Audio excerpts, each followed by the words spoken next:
तो इस चैनल पर आपको सभी सब्जेक्ट का तैयारी कराया जाएगा, क्लास 10th का, ठीक है, और क्लास 12th का आगे आगे से हमारी क्लास स्टार्ट होगी। अभी हम क्लास 10th का प्रिपेयर आप लोगों को कराएंगे, ठीक है, सभी सब्जेक्ट का, हिंदी, इंग्लिश, मैथ, साइंस, ठीक है।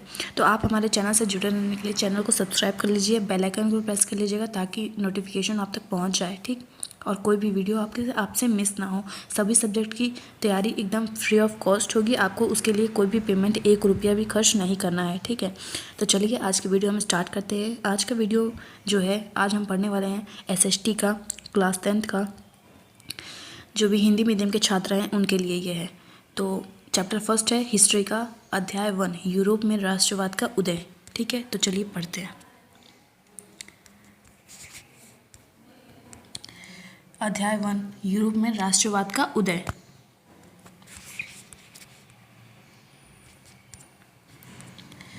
सबसे पहले हम पढ़ते हैं कि राष्ट्र किसे कहते हैं। तो राष्ट्र देखो, ये आपको याद रखना है कि अर्नेस्ट रेनर के अनुसार समान भाषा, नस्ल, धर्म से बने क्षेत्र को राष्ट्र कहते हैं, ठीक है।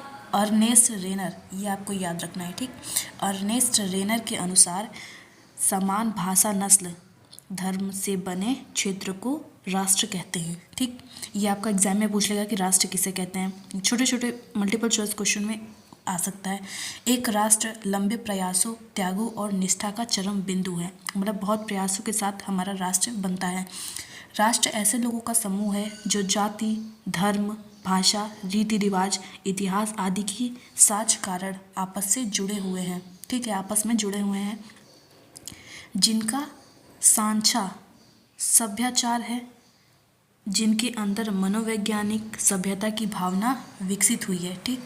ये बता रहा है कि हमें राष्ट्र ऐसे लोगों का समूह है जो जाति, धर्म, भाषा, रीति रिवाज, इतिहास, हमारी जो पुरानी कथाएं हैं आदि की साझ कारण आपस से जुड़े हुए हैं, मतलब सब एक दूसरे से रिलेटेड है, ठीक है। तो राष्ट्र सद्भावना का विकसित हुए हैं। अब देखते हैं हमारा राष्ट्रवाद। अपने राष्ट्र के प्रति प्रेम की भावना को जातीयता या जातिवाद और संस्कृति के आधार पर स्वयं को एकीकृत करता है। इन सीमाओं के कारण वे इस निष्कर्ष पर पहुँचे हैं कि उन्हें अपने स्वयं के निर्णयों के आधार पर अपना स्वयं का संप्रभु राजनीतिक समुदाय, राष्ट्र स्थापित करने का अधिकार है।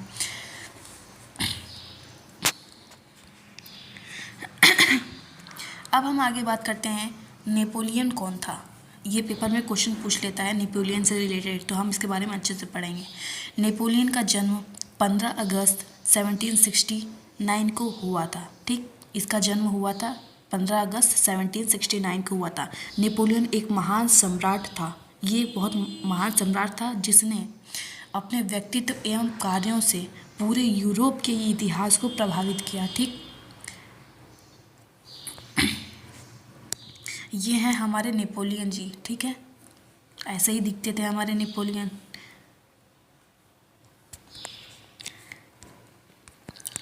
अपनी योग्यता के बल पर 24 वर्ष की आयु में ही सेनापति बन गए थे, ठीक। 24 वर्ष की आयु में ही नेपोलियन हमारे सेनापति बन गए। अपनी कई युद्धों में फ्रांसीसी सेना को जीत दिलाई, ठीक। अपने कई युद्धों में फ्रांसीसी सेना को जीत दिलाई थी उन्होंने, और अपार लोकप्रियता को हासिल की, ठीक। लोकप्रियता हासिल कर ली। फिर उसने पीछे मुड़कर नहीं देखा और फ्रांस का शासक बन गया, ठीक। बहुत अच्छा काम किया इन्होंने, यह इसमें बता रहा है, ठीक। आगे बढ़ते हैं हम लोग। उदारवाद। उदारवाद क्या होता है? उदारवाद यानी लिबरलिज्म, ठीक। लिबरलिज्म शब्द लातिनी भाषा के मूल शब्द लिबर पर आधारित है, ठीक। इसका अर्थ है स्वतंत्रता, ठीक। लिबर मतलब स्वतंत्रता, लिबरलिज्म से बना हुआ है। लिबरलिज्म लिबर शब्द से बना हुआ है जिसका अर्थ है स्वतंत्रता, ठीक।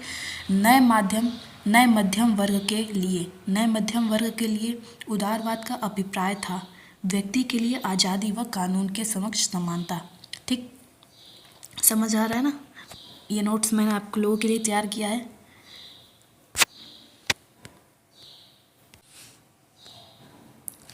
उसी के आगे देखते हैं निरंकुशवाद क्या होता है। ये हमारे मल्टीपल चॉइस क्वेश्चन में आ जाता है या वेरी शॉर्ट में आ जाता है, पूछ लेता है निरंकुशवाद से आप क्या समझते हैं ऐसा करके, ठीक है। तो पढ़ते हैं निरंकुशवाद। निरंकुशवाद का सामान्य अर्थ एक ऐसी सरकार या शासन व्यवस्था है जिसकी सत्ता पर किसी प्रकार का कोई अंकुश नहीं लगा सकता। मतलब निरंकुश मतलब जिस पर कोई अंकुश ना हो। तो नाम से ही पता चल रहा है निर मतलब नहीं, अंकुश जिस पर कोई अंकुश ना हो, कोई इस पर अपना वो नहीं कर सकता है, ठीक है, अपना कोई सुझाव नहीं दे सकता है, किसी का शासन उस पर नहीं चलता है। इतिहास में ऐसी राजशाही सरकारों को निरंकुश सरकार कहते हैं जो अत्यंत केंद्रीकृत सैन्य बल पर आधारित और दमनकारी सरकारें होती हैं, ठीक है। समझ में आ रहा ना, निरंकुश मतलब जिस पर किसी का अंकुश या प्रभाव ना हो या किसी का दबाव ना हो, ठीक, अपने मर्जी से सब करती हो।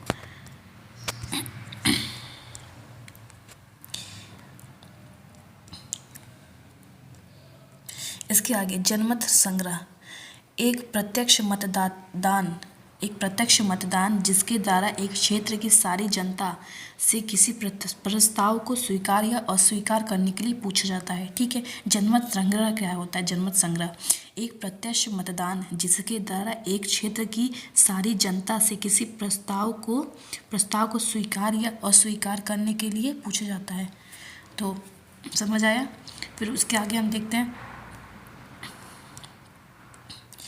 यूटोपिया या इसको कल्पना दर्श भी बोलते हैं। तो यूटोपिया या इसको कल्पना दर्श भी बोलते हैं। तो पढ़ते हैं इसके बारे में। एक ऐसे समाज की कल्पना जो इतना आदर्श है कि उसका साकार होना लगभग असंभव है। मतलब एक ऐसे समाज की कल्पना जो इतना आदर्श है कि उसका साकार होना असंभव है, ठीक। सिर्फ कल्पना की जा सकती है बट रियल में होना वो बिल्कुल भी इम्पॉसिबल है, तो उसको बोलते हैं यूटोपिया। अब आगे देखते हैं हम लोग रूमानीवाद क्या होता है? रूमानीवाद एक सांस्कृतिक आंदोलन था जो एक विशेष प्रकार की राष्ट्रीय भावना का विकास करना चाहता था। रूमानी कलाकारों तथा कवियों ने तर्क वितर्क और विज्ञान पर बल देने के स्थान पर अंतर्दृष्टि और रहस्यवादी भावनाओं पर बल दिया। वह एक सामूहिक विरासत की अनुभूति और एक साझा सांस्कृतिक अतीत को राष्ट्र का धर्म बनाना चाहते थे। मतलब रूमानीवाद एक सांस्कृतिक आंदोलन था। मतलब ये एक प्रकार का आंदोलन था जो एक विशेष प्रकार की राष्ट्रीय भावना का विकास करना चाहते हैं। मतलब राष्ट्रीय भावना का वो लोग विकास करना चाहते थे। ये आंदोलन के द्वारा राष्ट्रीय भावना का विकास करना चाहते थे, ठीक है। रूमानी कलाकार जो थे उसमें कवि ने तर्क वितर्क पक्ष विपक्ष होता है ना, जब आंदोलन होता है तो पक्ष भी होते हैं विपक्ष भी होते हैं, तो उस प्रकार से और विज्ञान पर बल देने के स्थान पर अंतर्राष्ट्रीय और रहस्यवादी भावनाओं पर बल दिया। और वह एक सामूहिक विरासत की अनुभूति और एक साझे सांस्कृतिक अतीत को राष्ट्र का धर्म बनाना चाहते थे। तो समझ में आया। नेक्स्ट हम लोग देखते हैं। उसके आगे हम लोग पढ़ते हैं जुंकर्स क्या होता है। जुंकर्स प्रशा की एक सामाजिक श्रेणी का नाम है, ठीक है, जिसमें बड़े बड़े जमींदार शामिल थे। जुंकर्स वो जो एक सामाजिक श्रेणी का नाम है मतलब जिसमें बड़े बड़े जमींदार शामिल होते हैं, उनको हम लोग जुंकर्स कहते हैं। सामाजिक श्रेणी मतलब श्रेणी के अंदर जैसे कोई नाम होता है, ठीक है, जैसे हम बहुत सारे मोदी जी ने जैसे बहुत सारे हमारे वो किए हैं ना, बहुत सारे लाते रहते हैं लाभ के लिए अलग अलग स्कीमें, तो उसका नाम होता है ना उस तरीके से। तो ये भी है जुंकर्स प्रशा की एक सामाजिक श्रेणी का नाम जिसमें बड़े बड़े जमींदार शामिल थे।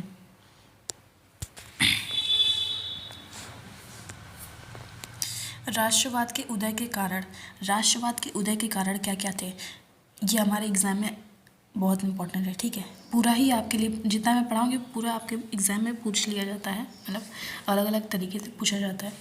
तो राष्ट्रवाद के उदय के कारण क्या थे? निरंकुश शासन व्यवस्था, उदारवादी विचारों का प्रसार, स्वतंत्रता समानता तथा बंधुत्व का नारा, शिक्षित मध्य वर्ग की भूमिका, ये सारे हमारे राष्ट्रवाद के उदय के कारण थे।